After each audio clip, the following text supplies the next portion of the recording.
sobre esse assunto. Quando nós falamos então do nosso disco rígido, ele também é a unidade de armazenamento de dados em um PC, em um computador de uso pessoal, onde a maior parte dos dados será armazenada. Se tu tem um computador e tem um disco rígido, é bem provável que a maior parte dos programas instalados estejam armazenados no disco rígido.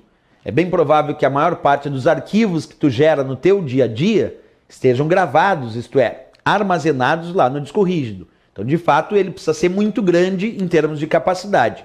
Mas quando eu digo que o disco rígido precisa ser muito grande em termos de capacidade, vamos entender um pouco essa capacidade usual. De repente, tu compra um disco rígido que tem capacidade de armazenamento na casa dos gigabytes. Gigabytes.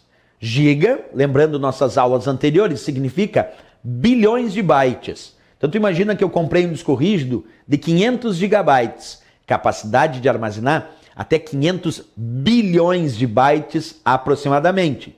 Mas imagina uma outra pessoa que comprou um outro computador e nesse computador veio um disco rígido com capacidade de 2 terabytes, 2 TB, terabytes. Tera significa trilhões. Então ele comprou um disco rígido com capacidade de armazenamento de até 2 trilhões de bytes, o que é muita coisa.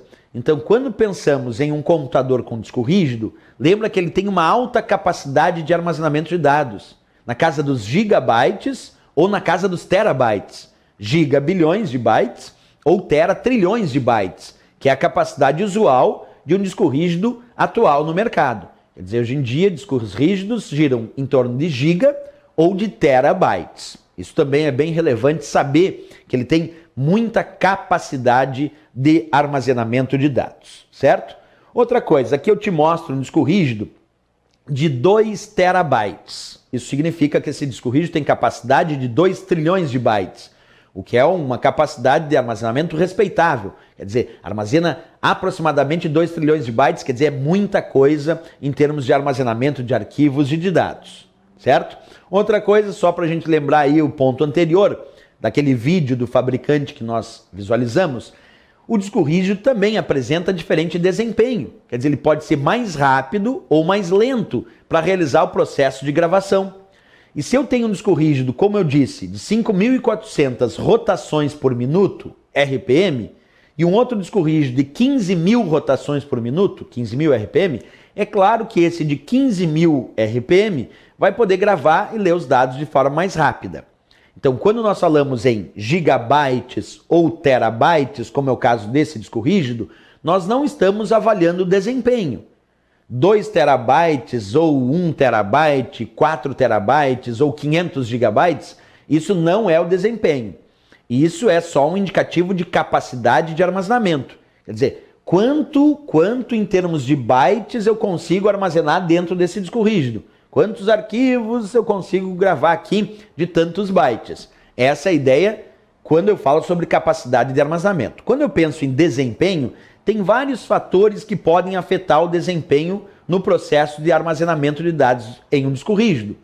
Um desses fatores que podem determinar desempenho é o que nós chamamos de fato de RPM, ou rotações por minuto. Outros fatores que podem afetar o desempenho para gravação e leitura de dados no disco rígido são bem variáveis. Por exemplo, às vezes tu compra um disco rígido e ele é para ser conectado num padrão chamado IDE, que é um padrão mais antigo.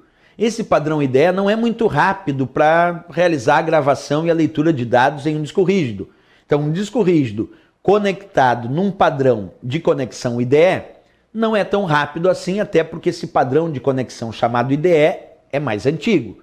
Mas tem outros padrões de conexão. Por exemplo, tem discos rígidos que podem ser conectados a um padrão chamado SATA, S-A-T-A, SATA, que é Serial ATA, que é um padrão bem mais rápido que o IDE antigo para gravar e ler dados no disco rígido.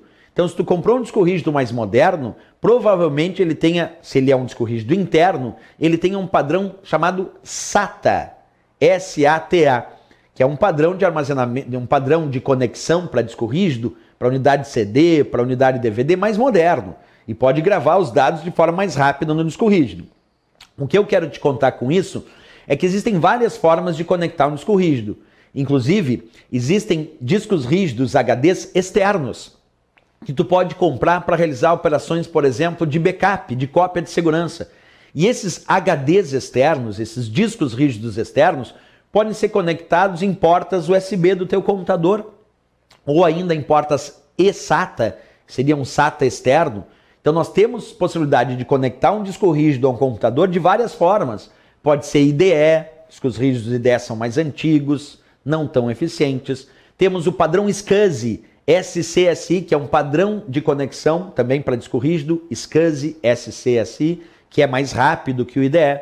Tem o padrão SATA, aí bem mais moderno, mais eficiente se comparado ao IDE antigo. Temos também a possibilidade de conectar discos rígidos ou HDs externos, quer dizer que ficam fora do gabinete. E aí tu pode comprar sim um HD que seja USB. E aí muita gente vai lá, compra um HD, um disco rígido USB, conecta no computador e começa a gravar os seus dados nesse HD externo.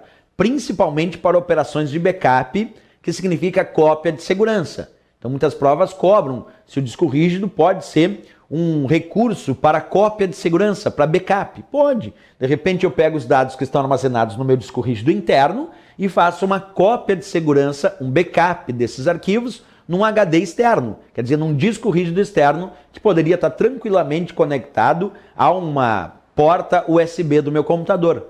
Até porque hoje em dia o padrão USB também evoluiu.